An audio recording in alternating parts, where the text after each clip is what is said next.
नमस्कार बच्चों। पिछली वीडियो में हमने संत कबीर दास जी के दोहे को पढ़ा था और समझा था। आज हम इस वीडियो में संत यानी रहीम दास जी के दोहे को पढ़ेंगे और समझेंगे। तो आइए बच्चों शुरू करते हैं। कदली सीप भुजंग मुख स्वाति एक गुण तीन, जैसी संगति बैठिए तैसोई फल दीन। ये दोहा जो है वो रहीम दास जी द्वारा रचित है।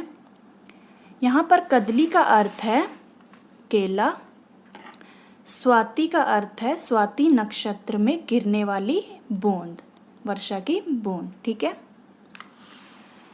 तो इन पंक्तियों में, इस दोहे में रहीम जी कहना चाहते हैं कि कदली यानी केला, सीप, भुजंग मुख का अर्थ है सांप का मुख। ठीक है, स्वाति एक गुण तीन, जैसी संगति बैठिए तैसोई फल दीन। कि रहीम जी इसमें कहना चाहते हैं, कहते हैं कि जैसी संगति होती है, जिस व्यक्ति की जैसी संगति होती है वह वैसा ही बन जाता है, उस पर वैसा ही प्रभाव पड़ता है। जिस संगति पर वह बैठता है, जिस संगति के साथ वह रहता है, उस संगति का प्रभाव उस व्यक्ति पर अवश्य ही पड़ता है। कि जैसे जब वर्षा होती है, स्वाति नक्षत्र में जब वर्षा होती है, तो संगति अलग अलग होने के कारण उसका जो परिणाम है वह भी अलग अलग ही होता है। अर्थात कहने का अर्थ यह है कि जब स्वाति नक्षत्र में पानी की जब बूंद जो है, जब वह कदली यानी केले पर गिरती है तो वह कपूर बन जाती है, और जब सीप पर गिरती है वही बूंद तो वह क्या बन जाती है, तब वह मोती बन जाती है। ठीक है, और जब वही बूंद, स्वाति नक्षत्र की वही बूंद जब सांप के मुख पर गिरती है, मुंह पर गिरती है, तो वह क्या बन जाती है, तो वह जहर यानी विष बन जाती है। तो इन पंक्तियों में कवि यही कहना चाहते हैं कि हमें अच्छी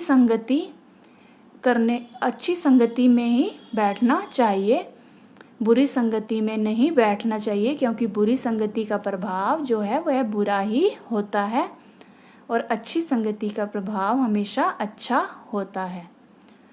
ठीक है, तो आगे बढ़ते हैं अगले दोहे की ओर। रूठे सुजन मनाइए जो रूठे सो बार, रहीमन फिरी फिरी पोहिए टूटे मुक्ता हार। यहाँ पर सुजन का अर्थ है सज्जन व्यक्ति, सुजन का अर्थ सज्जन व्यक्ति, और मुक्ताहार का अर्थ है मोतियों का हार। ठीक है, तो इन पंक्तियों में रहीम जी कहते हैं कि जो सज्जन व्यक्ति होता है या गुणी व्यक्ति होता है, हमें उसका साथ कभी नहीं छोड़ना चाहिए।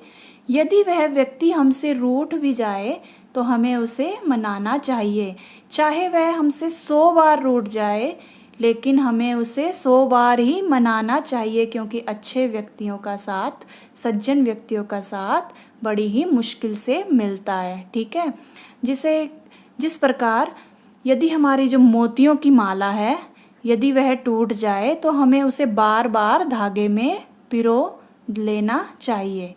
ठीक है, तो उसी प्रकार यदि कोई सज्जन व्यक्ति है, अच्छा व्यक्ति है, जिसकी संगति हमें अच्छी लगती है, प्रिय लगती है, यदि वह किसी बात से हमसे रूठ जाए तो हमें उसे बार बार मना लेना चाहिए।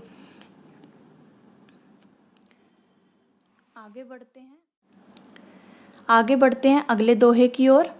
बिगड़ी बात बने नहीं लाख करो किन कोय, रहीमन फाटे दूध को मथे न माखन होए। इन पंक्तियों में रहीम जी कहते हैं कि इस दोहे में रहीम जी का कहना है कि हमें किसी भी व्यक्ति के साथ अपने व्यवहार को सोच समझ के करना चाहिए, क्योंकि हमारे किसी भी गलत व्यवहार की वजह से यदि हमारे उस व्यक्ति के साथ संबंध बिगड़ जाते हैं तो हम चाहे कितनी भी लाख कोशिश कर लें, कितने भी प्रयत्न कर लें, तो उस बात को हम सही नहीं कर सकते। और पहले जैसी वह बात नहीं बन सकती। जिस प्रकार फटे हुए दूध को, यदि एक बार दूध फट जाए तो हम चाहे लाख प्रयास कर लें, लाख जतन कर लें, तो भी हम उसे मथ कर मक्खन नहीं निकाल सकते। उसी प्रकार गलत व्यवहार की वजह से यदि कोई व्यक्ति और हम में बात बिगड़ जाती है तो लाख कोशिश करने पर भी बात पहले जैसी नहीं रह सकती। आप इसकी व्याख्या जो है एक बार पढ़ लीजिएगा, आपको अच्छे से समझ में आ जाएगा। आगे बढ़ते हैं।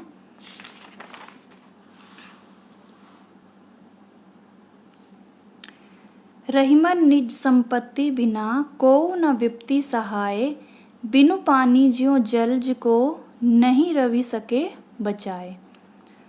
इन पंक्तियों में निज का अर्थ है अपना और जलज का अर्थ है कमल। तो इन पंक्तियों में रहीम जी कहते हैं कि रहीमन निज संपत्ति बिना, कि अपनी संपत्ति के बिना को न विपत्ति सहाय, कि हम कोई भी जो विपत्ति, अगर हम पर कोई भी मुश्किल घड़ी आ जाती है तो अपनी संपत्ति ही काम में आती है। यदि कोई भी मुश्किल परिस्थितियां हमारे समक्ष आ जाती हैं, हमारे सामने आ जाती हैं, तो जो हमारी जमा पूंजी होती है, जो हमने मेहनत से, अपनी मेहनत से कमाई हुई है, वही हमारी विपत्ति में काम आती है। उस समय कोई भी हमारा साथ नहीं देता है।